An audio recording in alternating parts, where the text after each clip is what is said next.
কাগজের গরু, কাগজের গরিলা ঘুরছে যুক্তরাজ্যের পথে পথে। বিশাল আকৃতির কাগজের পুতুল প্রদর্শনী চলছে লন্ডনে। পশু আকৃতির পুতুল তৈরি করা হয়েছে পচনশীল কাগজ দিয়ে। এসব পুতুল চালনা করছে মানুষ।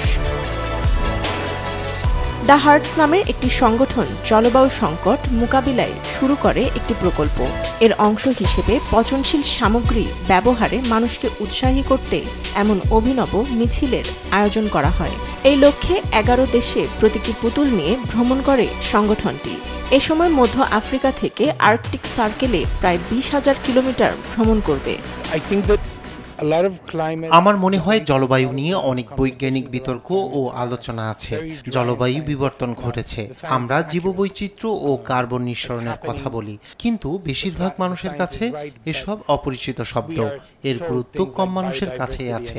প্রদর্শনীর মাধ্যমে আমরা প্রকৃতি সম্পর্কে, সৌন্দর্য সম্পর্কে, এইভাবে চলতে থাকলে আমরা কি হারাতে যাচ্ছি সে সম্পর্কে কথা বলতে চেয়েছি। এছাড়াও প্রতিটি শহরে স্থানীয় শিল্পীদের পুতুল তৈরি ও প্রদর্শনীতে দেয়া হয় প্রশিক্ষণ। তাদের নিজস্ব প্রাণীকেও যুক্ত করা হয় প্রদর্শনীতে।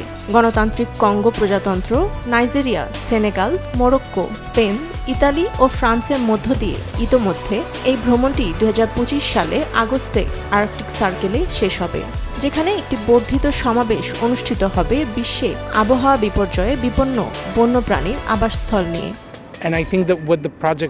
আমি মনে করি প্রকল্পটি ভিন্ন ধরনের। প্রতিটি শহরে আমরা বিভিন্ন প্রতিষ্ঠানের সঙ্গে কাজ করছি। এই বিশাল অসাধ্য যাত্রা করেছি। প্রাণীদের একটি পালকে যদি হাঁটিয়ে নিয়ে যাওয়ার মাধ্যমে আলোড়ন সৃষ্টি করতে পারি, তাহলে অন্যরাও বিশ্বাস করবে ও অনুপ্রাণিত হবে যে তারা বিশ্বকে পরিবর্তন করতে পারবে। এটি কেবল ভিন্নভাবে চিন্তা করার জন্য একটি আমন্ত্রণ, এর চেয়ে বেশি কিছু নয়। দ্য হার্টসের অনুষ্ঠানগুলো 27 জুন থেকে 29 জুন পর্যন্ত লন্ডনে জনসাধারণের জন্য উন্মুক্ত থাকবে। ম্যানচেস্টার আন্তর্জাতিক উৎসবের অংশ হিসেবে 3 থেকে 5 জুলাই পর্যন্ত ম্যানচেস্টারেও প্রদর্শিত হবে। ফাতেমা তাসনিম, নিউজ ডেস্ক, দেশ টিভি।